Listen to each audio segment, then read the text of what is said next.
Halo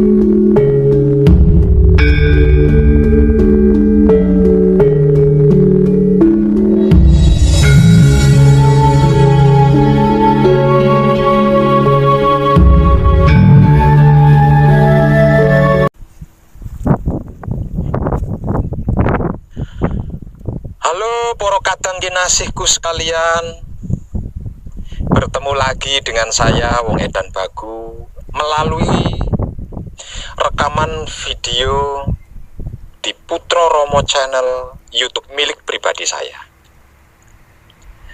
Kali ini saya sedang dalam perjalanan menuju alamat Karangayu RT 001 RW 007 Desa Kelor, Kecamatan Karangmojo, Kabupaten Gunung Kidul, Yogyakarta, Jawa Tengah. Kok Yogyakarta? Yogyakarta apa Sleman ya? Pokoknya Gunung Kidul deh. Untuk mendatangi undangan dari Kadang Mas Danar Sumantri. Dan sekarang baru sampai di Waduk Kedung Ombo, Purwodadi, untuk melakukan rekaman video ini. Bahwasanya ada seorang kadang yang hampir tiap waktu telepon saya. Dia telepon saya terus, tidak peduli saya sedang kadangan atau sedang nyetir mobil. Inti teleponnya mau tanya-tanya atau konsultasi atau tanya jawab. Dan sesungguhnya saya tidak melayani tanya jawab via telepon atau konsultasi jenis apapun via telepon. Sungguh saya tidak melayaninya. Tapi dia maksa terus. Saya reject berulang kali pun terus menerus telepon saya, sambil menghujani saya dengan WA. Dan pada akhirnya saya mengaku kalah, karena dia mengirimi pulsa kepada saya sebanyak 500.000. Karena dikirimi pulsa 500.000, saya kalah deh. Kalahnya bukan karena pulsa 500.000 loh ya, tapi karena saya dihutangi. Dan yang namanya hutang harus bayar kan. Untuk membayar hutang itu, akhirnya saya terima telepon darinya itu. Dan melalui video ini saya memberitahu dan memohon kepada siapapun yang mengetahui, yang kebetulan mengetahui video saya ini di internet ya.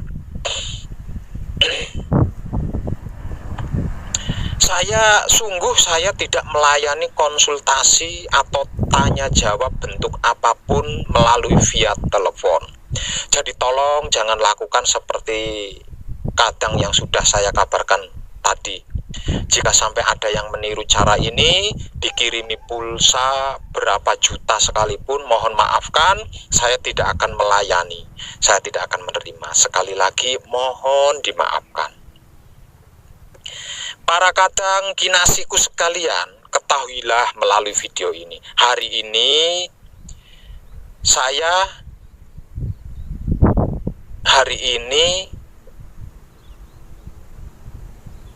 dan saat ini, gimana ngomongnya ya? Maksudnya seperti ini. Itu bukan karena apa ya? Karena hari-hari saya selalu saya habiskan untuk kadangan, untuk kekadangan.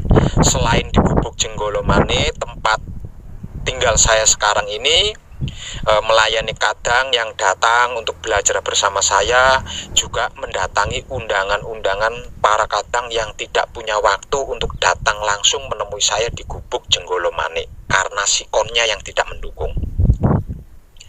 Saya adalah manusia paling patuh dengan undang-undang NKRI. Salah satunya undang-undang berlalu lintas di jalan.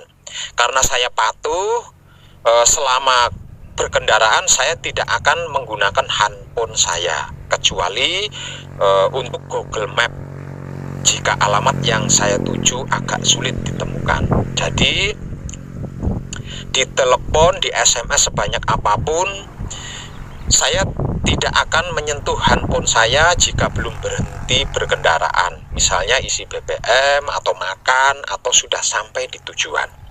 Setelah sampai di tujuan langsung kadangan, karena saya diundang untuk kadangan, bukan untuk yang lainnya. Jadi sampai di tujuan ya langsung kadangan. Di saat kadangan, handphonenya dipakai buat merekam kadangan. Setelah selesai digunakan lagi untuk upload videonya ke YouTube. Selesai kadangan, berangkat lagi nyetir mobil sendiri menuju alamat berikutnya yang mengundang saya datang. Di mobil handphonenya saya gunakan untuk petunjuk arah, yaitu menggunakan Google Map. Tidak kenal istirahat, tidak kenal tidur kecuali capek. Dan secapek apapun itu istirahatnya sambil kadangan. Kalau capeknya banget, saya manfaatkan untuk patrap semedi. Kalau banget baru pijat urut. Begitu terus dan terus begitu setiap harinya. Jadi tidak punya waktu untuk berhandphone ria kecuali penting banget. Jadi mohon pengertiannya, bukannya saya sombong, angkuh dan lain-lain, bukan. Sekali lagi bukan loh ya, mohon maklumnya. Dan mohon maafkan saya yang belum bisa maksimal dalam membagikan pengabdian saya ini secara merata di saat yang bersamaan. Karena wujud tubuh saya hanya satu ini. Kok jadi curhat ya? Kembali lagi ke judul videonya. Sekali lagi maafkan ya, kadang yang saya maksud di atas itu bertanya-tanya seperti ini. Pak Web pernah bilang bahwa sebelum roh suci Tuhan atau roh suci Tuhan yaitu hidup ditiupkan ke jasad manusia, itu terjadi komunikasi antara hidup dan Maha Suci hidup. Pak Web pernah bilang bahwa sebelum roh suci Tuhan yaitu hidup ditiupkan masuk ke jasad manusia, itu terjadi komunikasi antara hidup dan Maha Suci hidup. Dan komunikasi itu disebut perjanjian antara hidup dan Maha Suci hidup yang ditulis abadi dalam kitab hidup atau Lauh Mahfud. Dan di dalam kitab hidup atau Lauh Mahfud inilah semua kebutuhan dan keperluan manusia selama di dunia tersedia. Pak Web juga pernah bilang, barang siapa yang mengenal hidupnya dan mengikuti hukum hidupnya, selain bisa mengenal identitas jati diri pribadinya dan Tuhannya, maka dia juga akan mengetahui kitab hidup tersebut, Lauhul Mahfudnya sendiri, yang dalam artian bisa mengambil jatah yang tersedia bagi dirinya untuk bekal kehidupan di dunia ini. Sedangkan untuk hal itu, asmo sejati diperlukan dengan sangat penting, dan mengenal wahyu panca gaib dan wahyu panca laku sebaik mengenal lekuk tubuhnya sendiri diharuskan. Untuk kadang yang dekat atau senegara mungkin bisa diusahakan secepatnya dengan berbagai upaya. Namun bagi kami yang jauh di luar negara Indonesia, itu butuh proses panjang, Pak. Nah, sebab karena itu kami butuh pengetahuan rinci terkait hal tersebut.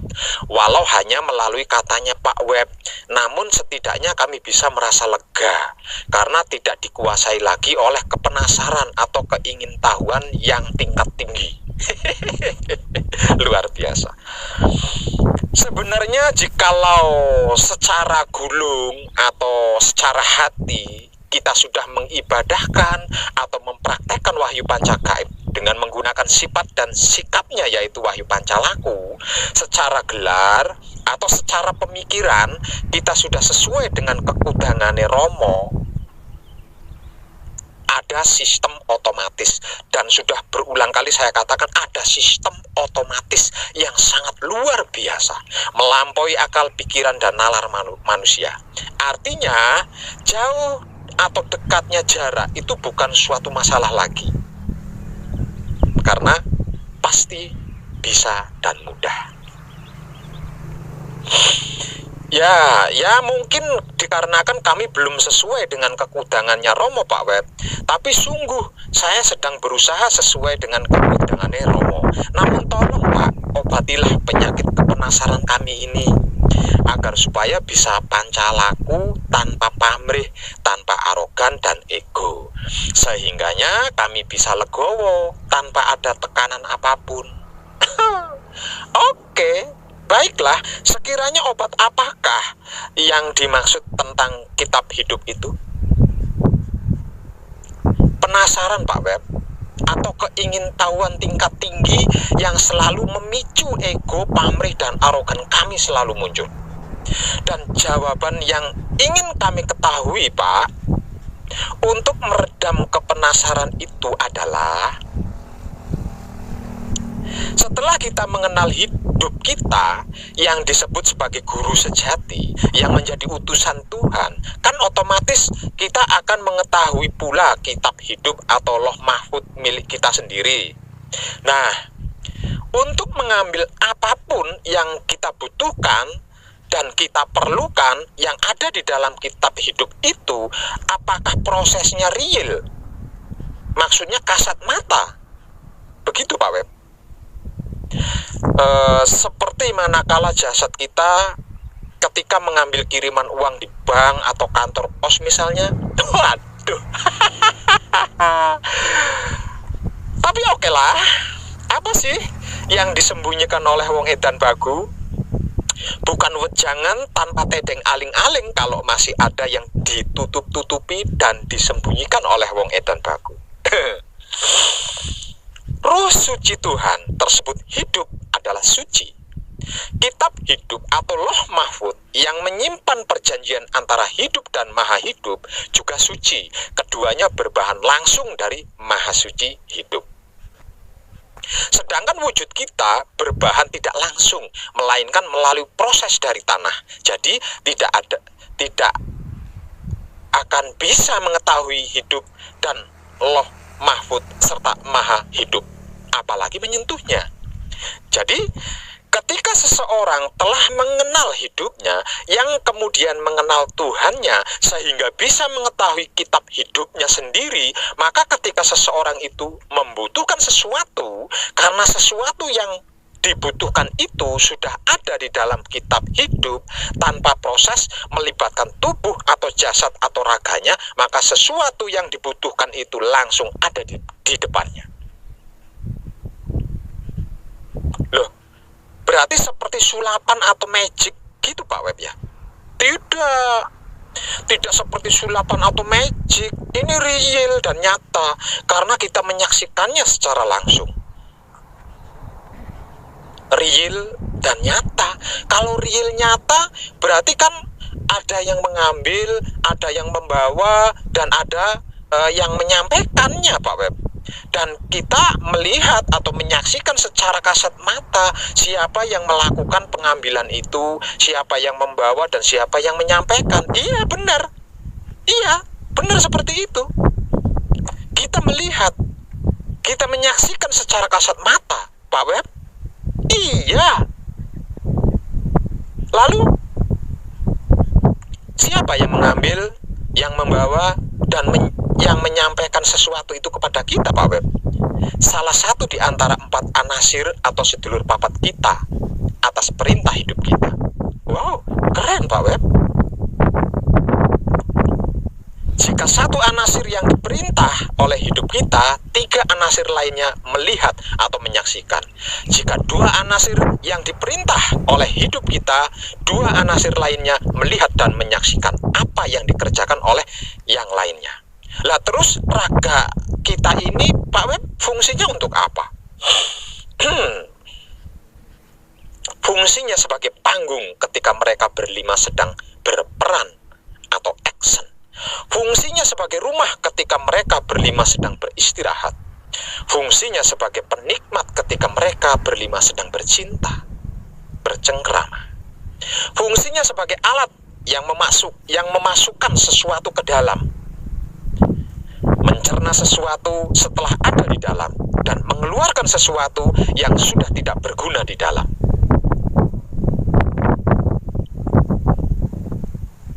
Lalu yang dimaksud kita itu yang mana, Pak Web? Yang dimaksud kita adalah berenam, tubuh atau raga atau jasad ini dan mereka berlima. Lah kalau yang dimaksud jati diri itu, Pak Web, yang dimaksud jati diri adalah hidup. Kalau yang dimaksud identitas jati diri pribadi, Pak Web, yang dimaksud identitas jati diri pribadi adalah asal-usul kejadian mereka berenam, yaitu jasad atau tubuh atau raga dan sedulur papat kalima pancer atau hidup. Kalau aku, Pak Web, aku adalah Tuhan yang ada di dalam jasad atau tubuh atau raga, Tuhan yang ada di dalam empat anasir atau sedulur papat, dan Tuhan yang ada di dalam kalima pancer atau hidup. Apa perbedaan antara sedulur papat, hidup, dan Tuhan, Pak Web? Pertanyaan yang cerdas. Sedulur papat adalah arwah atau sukma, berbahan anasir yang diambil dari sari-sarinya makhluk, yaitu sari-sarinya air, sari-sarinya angin, sari-sarinya api, dan sari-sarinya bumi. Kalau hidup adalah ruh atau roh, dia tidak berbahan, tapi berasal usul, yaitu dari suci. Sebab itu dia tersebut sebagai ruh suci atau ruh kudus, karena dia berasal dari datnya suci. Kalau Tuhan adalah kumpulan dari segala suci yang ada maupun yang tidak ada, sebab itu dia disebut Maha Suci, yang menjadi bibit sekawit atau asal usul mulanya semua yang ada dan tidak ada. Dialah rumah, dialah tujuan, dialah awal dan akhir, dialah pusaranya, segala dan semua yang ada dan tiada setelah tersucikan. Jika belum tersucikan, tidak akan bisa kembali kepadanya. Kalau belum tersucikan, akan kembali diproses, bukan ke asal usulnya. Bisa dipahami? Apa hidup tidak bisa melakukannya sendiri untuk mengambil sesuatu yang ada di kitab hidup atau loh mahfud itu, Pak Web? Sehingga dia harus memerintah empat anasir atau sedulur papatnya. Hidup itu kuasa dan yang menguasai. Hidup itu rajanya. Hidup itu tuannya yang duduk di atas singgasana kerajaan Maha Suci, hidup atau Tuhan. Sedangkan empat anasir atau sedulur papat itu adalah abdinya, pesuruhnya, pembantunya. Hanya untuk suatu hal urusan dunia, tidaklah lazim hidup itu yang melakukannya sendiri. Soal duniawi itu kan kebutuhannya empat anasir, bukan kebutuhannya hidup, seperti makan, minum, tidur, bahagia, BAB, BAK, bersahwat dan lain-lainnya. Itu kebutuhannya empat anasir, bukan kebutuhannya hidup. Kalau yang dibutuhkan oleh hidup adalah Maha Suci hidup. Selain Maha Suci hidup, itu kebutuhan dan keperluannya empat anasir untuk tubuh atau raga atau jasad. Lagi pula, selain tidak lazim, jika hidup itu keluar dari tubuh atau keluar dari jasad atau keluar dari raga ini, tubuh, raga atau jasad ini akan mati, Mas Bro, kalau ditinggal hidupnya. Selama ini sebelum putro, empat anasir selalu memperbudak hidup. Sebab itu empat anasir selalu kualat atau ketula, karena telah memperbudak rajanya sendiri atau tuannya sendiri. Sakit, pusing, miskin, stres, gagal, semua yang tidak enak rasanya, itulah bentuk-bentuk kualatnya atau ketulanya 4 anasir dari tuannya, yaitu hidup. Sekarang setelah Putra berbalik, hidup yang memerintah 4 anasir itu, tapi bukan memperbudak loh. Karena 4 anasir itu diciptakan memang untuk membantu hidup sebagai perisai atau alatnya hidup. Jadi bukan memperbudak jika hidup yang memerintah 4 anasir. Berarti hanya hidup yang bisa memerintah 4 anasir atau sedulur papat, karena dia adalah pancernya, rajanya, tuannya. Ya, benar. Selain hidup, apakah ada yang bisa memerintah atau menyuruh 4 anasir itu, Pak Web? Tidak ada. Karena 4 anasir atau sedulur papat adalah esensi kesaktian Tuhan, kecuali jika ditolak keinginannya. Ditolak keinginannya. Maksudnya Pak Web? Maksudnya lapar, haus, bersahwat, ngantuk, itu kan keinginan dan kebutuhan 4 anasir atau sedulur papat yang harus mesti dipenuhi dan harus dituruti. Nah, ini ditolak. Misalnya puasa atau bertapa, menahan lapar, haus, syahwat, dan kantuk. Itu kan menolak kebutuhannya, menolak keinginannya. Maka semakin lama kita menolaknya, mereka berempat akan merasa tersiksa. Karena mereka berempat tidak kuat disiksa seperti itu, akhirnya mereka berempat akan mengeluarkan kehebatannya masing-masing. Seperti bisa kebal senjata, bisa berkekuatan super, bisa terbang, bisa menghilang, dan lain-lain, bergantung apa yang diinginkan. Yang menolak itu siapa, Pak Web? Rasanya mereka berempat. Terus yang melakukan puasa atau bertapa itu siapa, Pak Web? Perasaannya mereka berempat. Terus yang menunjukkan kehebatan, bisa terbang, berkekuatan super, menghilang, itu siapa, Pak Web? Ilmunya mereka berempat. Kok mereka berempat semua, tidak ada hidup sama sekali? Ya, karena hidup hanya dijadikan sapi ompong yang disuruh delopong menyaksikan mereka berempat. Berarti selama ini sebelum Putra yang terjadi seperti itu ya Pak Web? Iya, betul, benar. Sebelum kita mengenal hidup, apakah kita bisa memerintahkan atau menyuruh 4 anasir atau sedulur papat itu untuk urusan duniawi kita, Pak Web?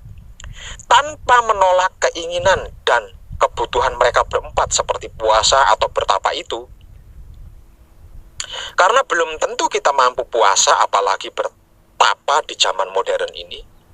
Dengan wahyu panca gaib yang dipraktekkan atau diibadahkan dengan sifat dan sikapnya, yaitu wahyu pancalaku, bisa.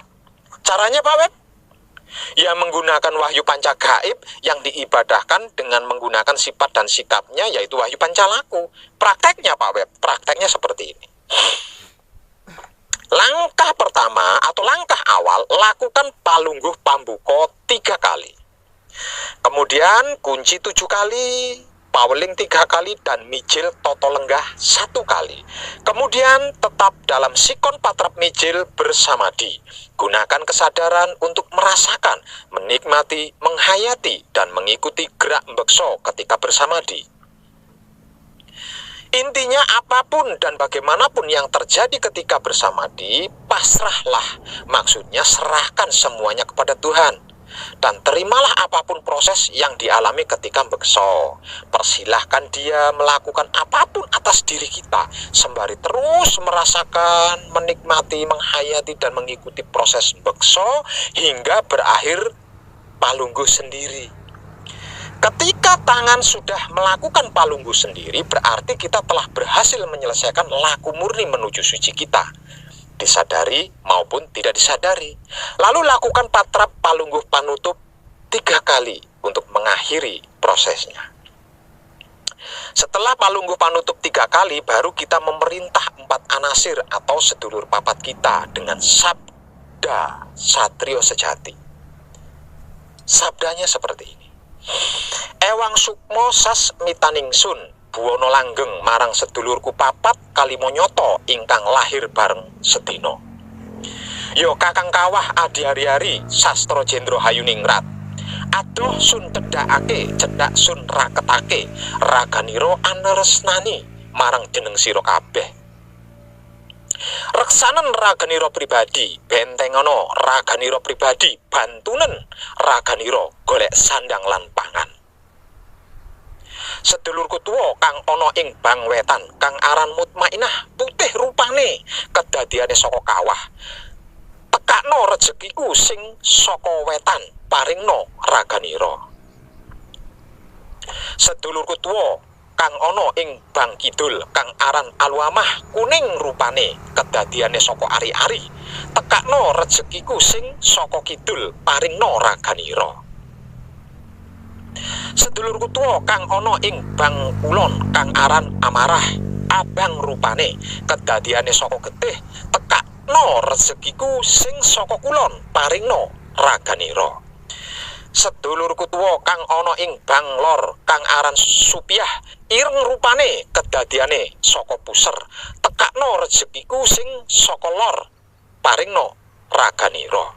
Yen ana sedya ala balekno, sedya becik bacutno, ya ingsun kadangira sejati. Lalu bersamadi hingga terasa tenang dan nyaman serta damai. Jika berhasil mendapatkan rasa tenang, nyaman, damai, berarti kita berhasil memerintah 4 anasir atau sedulur papat kita. Dan selesai. Itu dilakukan tiap waktu apa Pak Web? Bisa kapan saja, yang paling tepat jam 4 pagi. Tapi ingat, ini hanya sekedar ilmu wawasan dari saya sebagai pengetahuan tambahan bagi panjenengan sekalian, dan sebagai bukti bahwa kunci itu bisa untuk apa saja, asal tidak untuk perbuatan yang tidak tepat. Semoga semuanya tercerahkan. Salam setuhan penuh cinta kasih sayang dari dalam lubuk hati saya, Wong Edan Bagu yang paling dalam. Selamat, selamat, selamat, rahayu, rahayu, rahayu. Damai, damai, damai, tentram. Saya Wong Edan Bagu ngaturaken sugeng rahayu. Lir ing sambikala amanggih yuwana.